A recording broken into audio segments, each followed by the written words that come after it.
It's time for Where You Live with Gene and Tony, the show that's all about owning, buying, selling, renting, and association management. If it involves a home, we'll talk about it. Here's your chance to get your homeowner questions answered.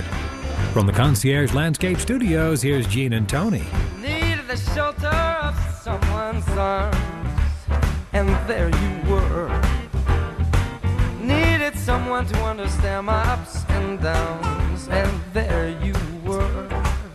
Today on Where You Live, newsflash, is it possible a homeowner pleads with their HOA board, please raise my dues?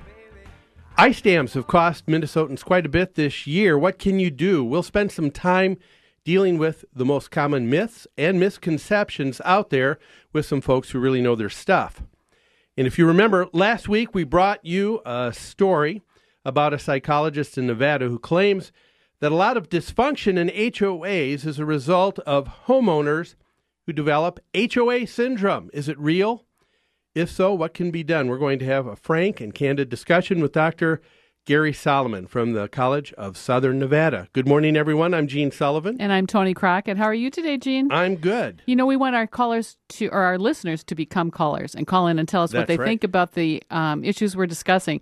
Our phone number is 651-289-4488. Yes. And if you feel uncomfortable about being on air, you could certainly leave the message with our producer, Bill. He'd be happy to relay the message to us, or you can even write us by email too. That's Gene, Gene, at ncmgi.com. Well, it is time for Property Management in the News.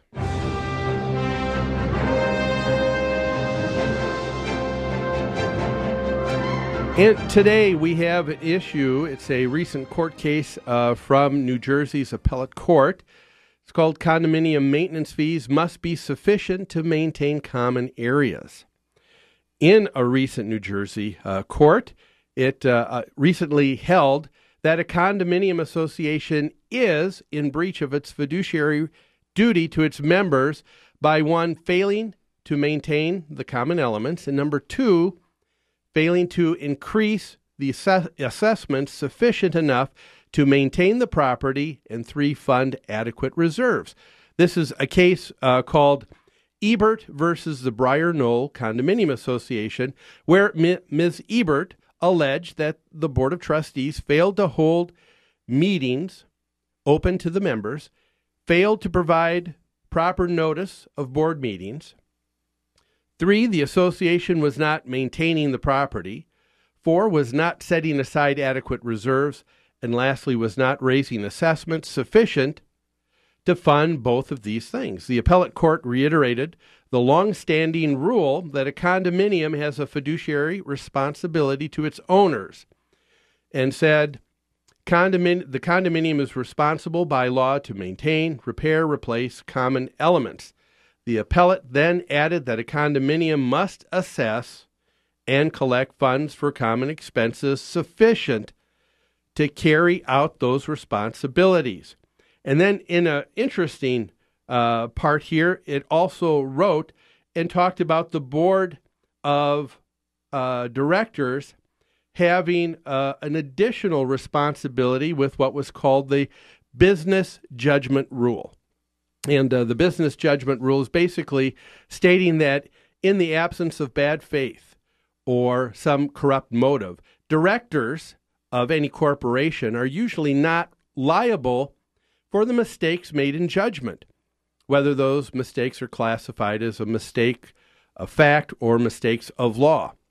Of course, this does not cover those who are fraudulent or those who are knowingly disobeying the law. So it's an absence of a corrupt motive. Yes. So this is accidental. You're saying the board of directors is protected by this business judgment rule. Yeah.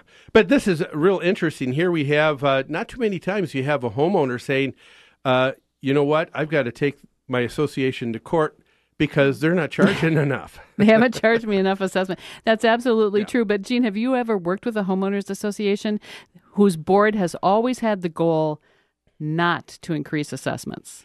Oh, I mean, it is a struggle with every board, and rightfully so. I mean, in the economic times that we're in right now, you have a lot of boards. People Sure. are saying, "Look, I've not had any increases in my pay. We have people out of work. We have foreclosures. We're not collecting as much money. I don't know that we can raise dues." Yeah, though, I took on a management of a 30-year-old association about 7-8 years ago during very good economic times. And they had always had a culture in that association of, if the board's really doing its job, it won't have to increase the dues. So for 30 years, they had just been fighting against ever having to increase the dues for any reason. And 30 years later, all the roofs needed to be replaced, all the siding needed to be replaced, 30-year-old trees needed to be trimmed.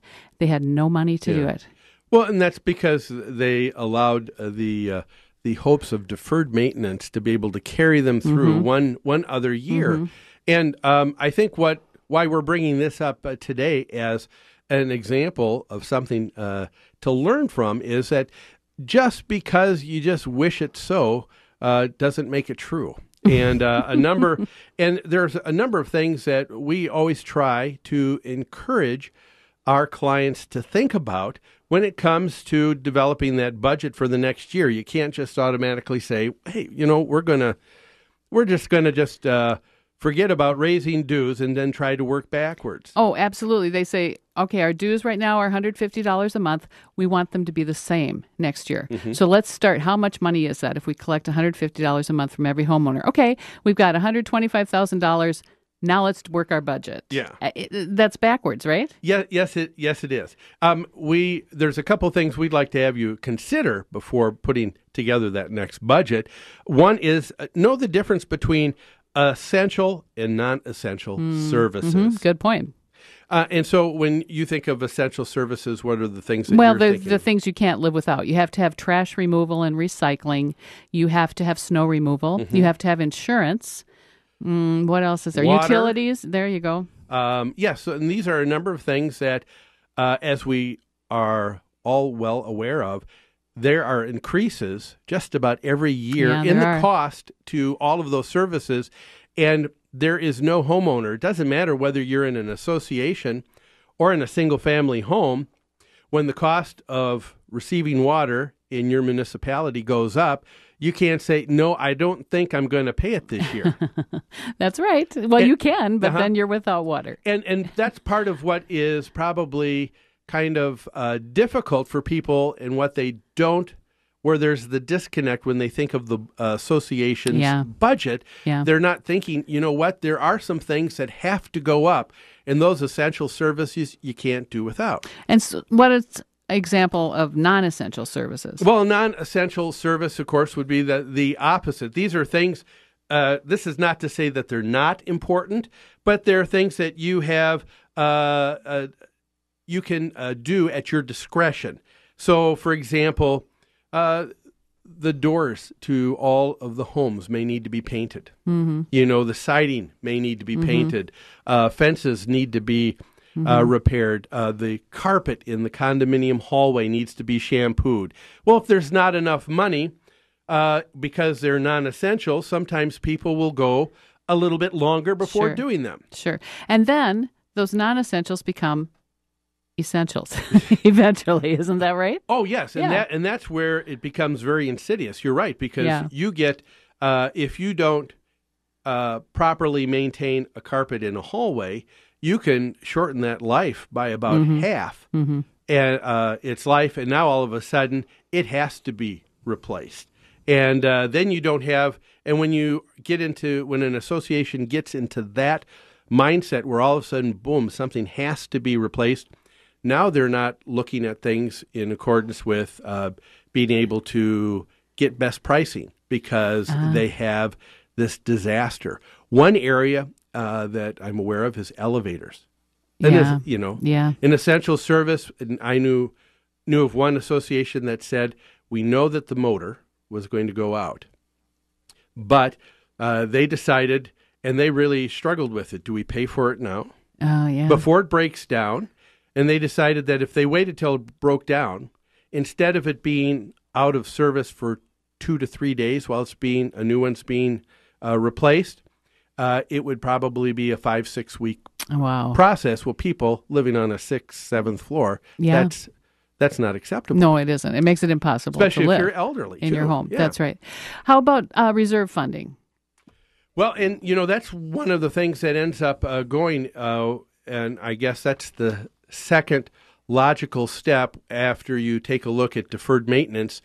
If you're not getting money, if you're not going to raise the dues, and you got to go with the essentials, then you start not doing the discretionary items, or when those need to be done, you say, I'm not going to make a contribution to the reserves. That's right. And that's for the big ticket items. And if you don't put away for that, that's where there are these huge special assessments that people deal with.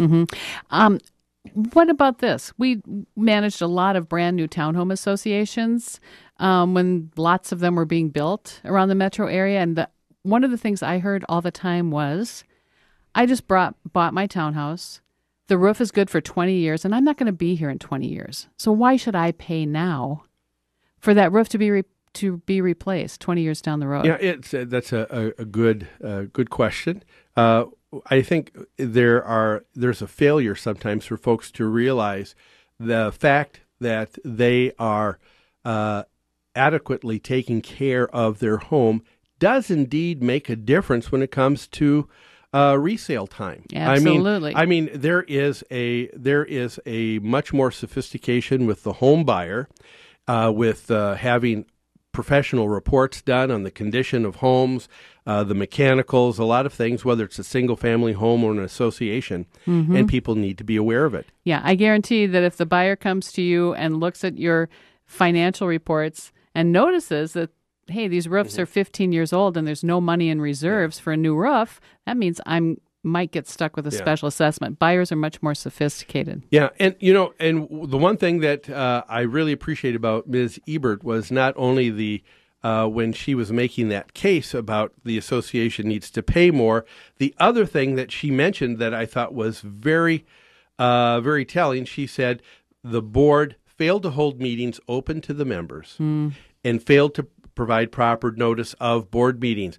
If you're going to be on a board of directors, and if you're going to make some of those hard decisions, and it's not easy being on the board, no, it is facing not. some of the financial decisions, it is much easier to make those decisions whether the dues go up or not by enlisting and getting the feedback of all of the homeowners. Right. And so there's some wisdom here by Ms. Ebert in the other things that she was asking for that are key in being able to, I think, look at a budget or their financial responsibility realistically. You make a good point. Not only is transparency required by governing documents, I mean, the homeowners have the right to know what the board is doing. It's going to make the board's job easier, I think, in the long run, if they invite homeowners all the time and ask for their input on issues. I agree. Well, that's Property Management in the News today was brought to you by Pest Control Services. When you need to get rid of unwanted pests in your home or rental property, call someone who's responsive, professional, and a proud member of Angie's List. Give owner Greg Keener a call at 952-894-9748, Pest Control Services. Well, when we come back, we're going to be talking about the issue of ice dams with some folks who've got some great information you need to hear. That's only here on Where You Live with Gene and Tony on AM 1280, The Patriot.